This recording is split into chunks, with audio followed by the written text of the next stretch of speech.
Yung binasa ko kanina, itong text natin ay pinapakita na ang Diyos ay kumikilos na hindi natin namamalayan. Kumikilos ang Diyos na hindi natin napapansin. Halimbawa, ang mga planeta, kumikilos, kumikilos yan, nagre-revolve, ay hindi tayo matutumba. No? Dahil mayroong gravity. Kumikilos ang Diyos sa kagalingan natin. No? Minsan kahit hindi tayo inom ng gamot, kung kaya lang tayo, kumakain tayo. Mayroong sarili yung katawan natin na nagpapagaling dahil sa panalangin natin sa Panginoon. At kahit may problema tayo, manalangin tayo, mamaya ay dahan-dahan mawawala na sa isip natin. Tinawagan si Jose na magtiwala at sumunod bago siya nanaginip. Ang balak niya ay hiwalayan si Maria. Next na natin. Pero bago nangyari yun ay nagpakita ang anghel at sinabi kay Jose. At dito rin ay inilalarawan ang kalihim ng ating Panginoon Jesus ay above normal. Hindi sila nagsiping, pero dahil sa banal na Espiritu, si Maria ay naglihim. Dito ay pinakilala ng anghel na siya ang Emmanuel o kasama natin ang Diyos. Ang katapat na pagtuturo ni Jose ay nagbibigay ng aral sa pagkalito, sa takot, at sa katulikulan natin. Ang Diyos ay handang magdala ng diwala sa panahon na natutulo ang ating mga isip. Nais ko din kayo umaga ng mga kulong. Una, ang Diyos ay pumasok sa mundo sa panahon na hindi natin inaasahan. Si Jose ay humaharap siya sa matinding gulo ng kanyang isip. Nagmatakbuhan niyang buntis ang kanyang nobya.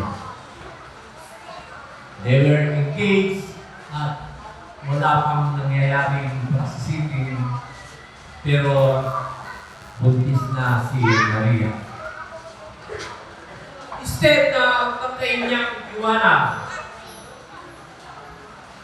nakinig siya sa salita ng Diyos sa pamagitan ng anghel.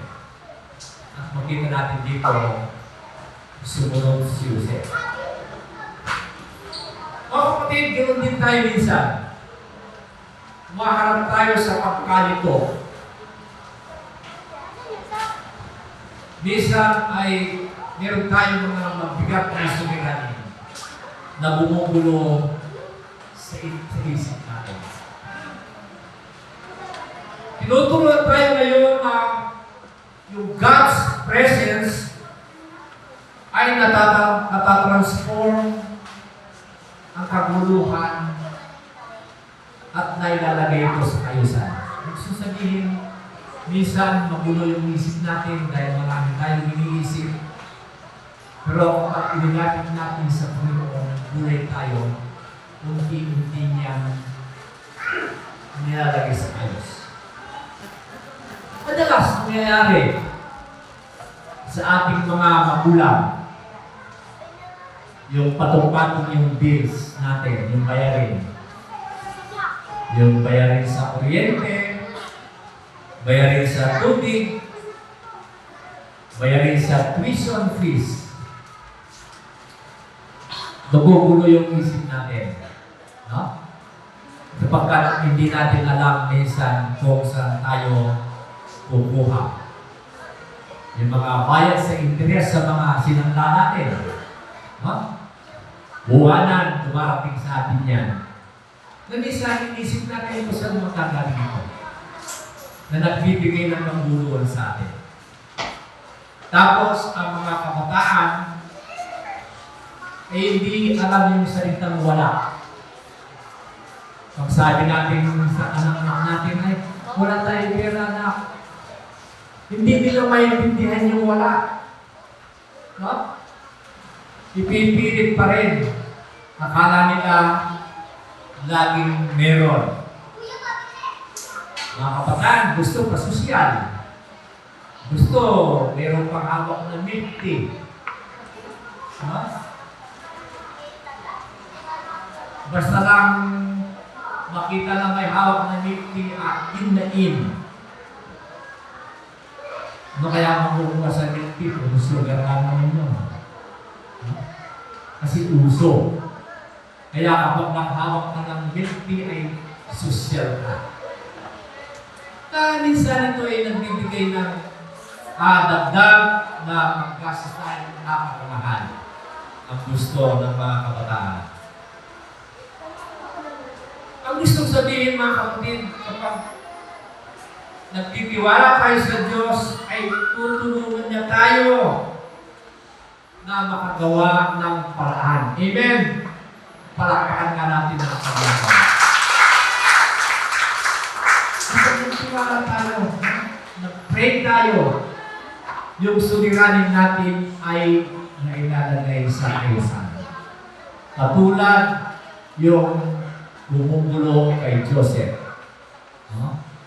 Binigyan niya ito ng katutunan. Minsan naman, ang mga manugang, hindi inimikan ng diyanan. No? Iniisip natin ano kaya ang gusto ni ng diyanan mo.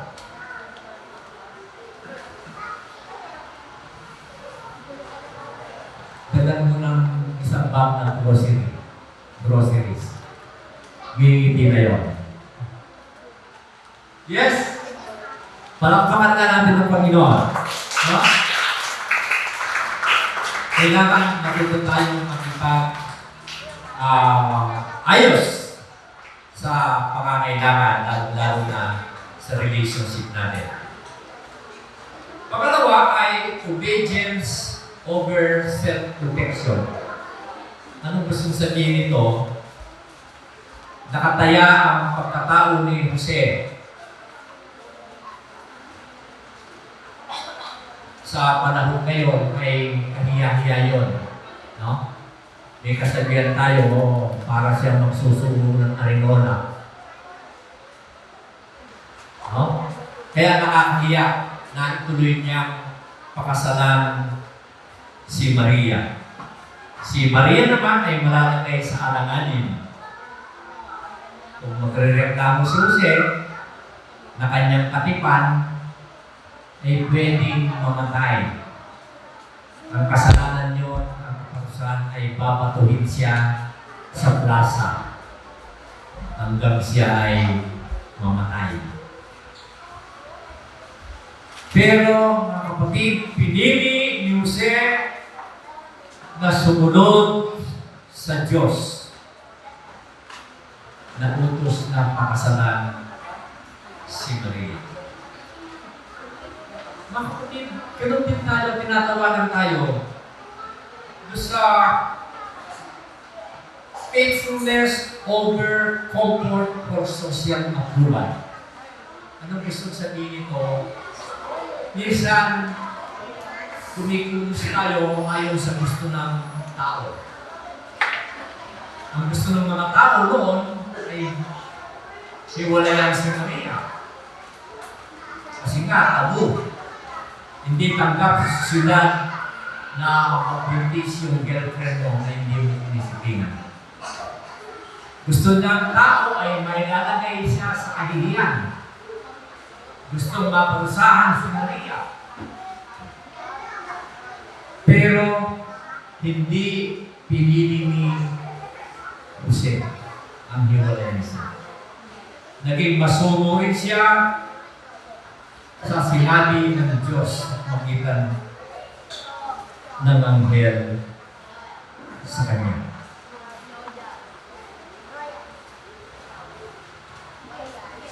Kaya tinawag si Jose sa Biblia na isang taong matuwid. Kasi nagpasya siyang protektahan si Mary. At siya yung magpapalaki sa sanggol na inuluan ni Mary. Pangatlo ay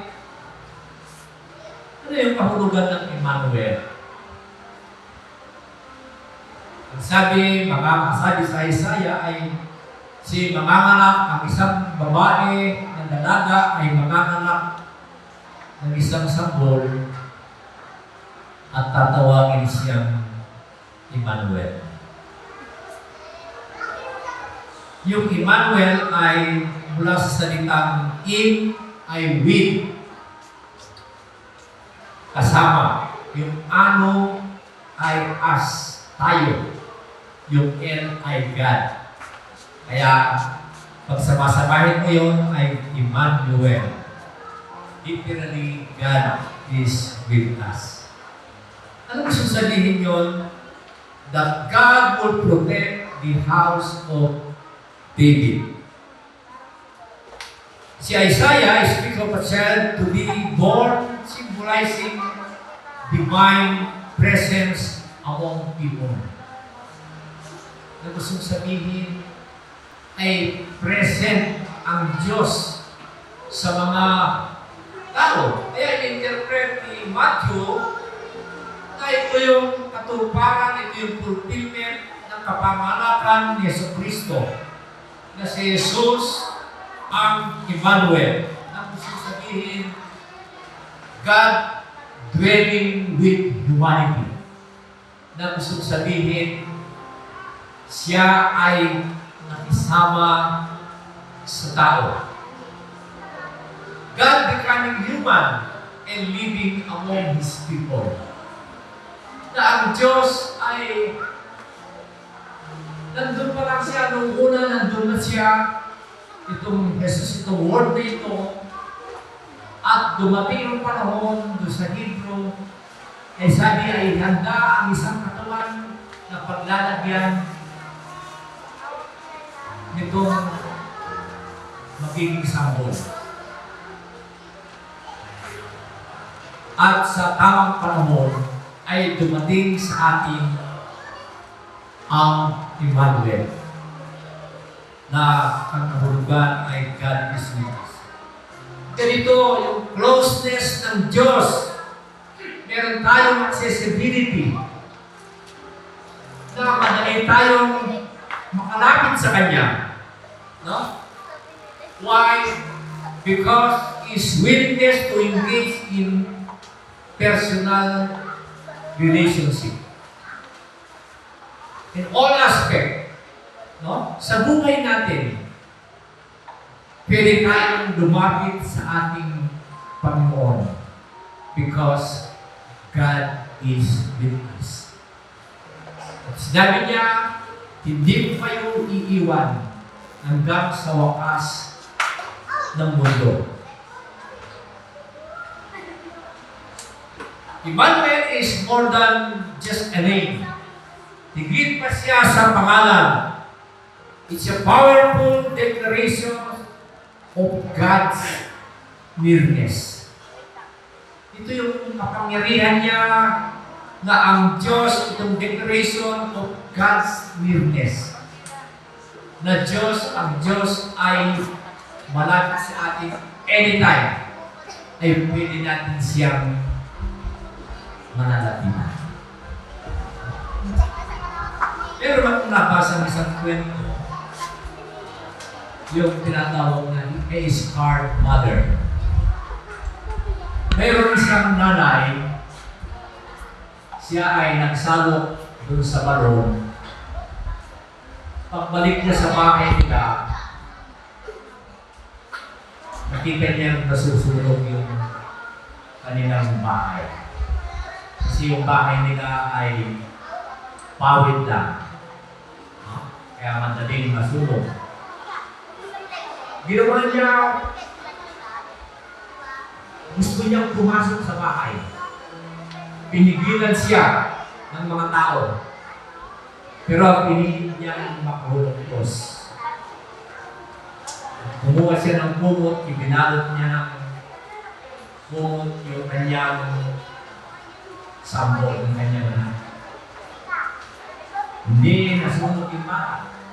Pero siya sunog ang kanyang mukha, ang kanyang buong katawan. Dahil masipag, nabuhay siya, sa ospital dinala at siya ay nakuhang nabuhay. Napaaral niya mabuti ang kanyang anak. Hanggang dumating naging successful siya.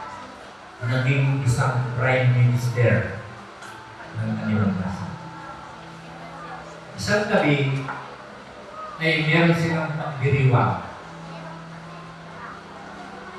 Ay kasayangan. Invited ang mga dignitaries, ang mga matataas na opisyal. At may gumugulo doon sa gate na gusto niyang makapasok. Hanggang yung kanyang anak na Prime Minister ay lumapit sa gate. Nakita niya yung kanyang nanay na gusto mong pumasok. Kinausap niya mabuti, nanay, huwag ka na magpumilit at mapapahila ko sa itsura mo. Kaya tinawag yung security niya at itinali yung nanay niya at hindi isa ng kaso. Mga kapatid, ang babae yun ay katulad ng ating Panginoong Jesucristo. No? Siya yung nagsakripisyo para mapabuti tayo. No? Binigay niya yung buhay niya. Nangaral siya, pero marami ang hindi sa kanya. Kaya ngayon, mga kapatid, ang diwa ng Pasko, tingnan natin na ang kaloob ng Diyos sa atin, na kasama natin ang Diyos, kahit kailan, pwede tayong lumapit sa Kanya bilang isang Panginoon. Amen.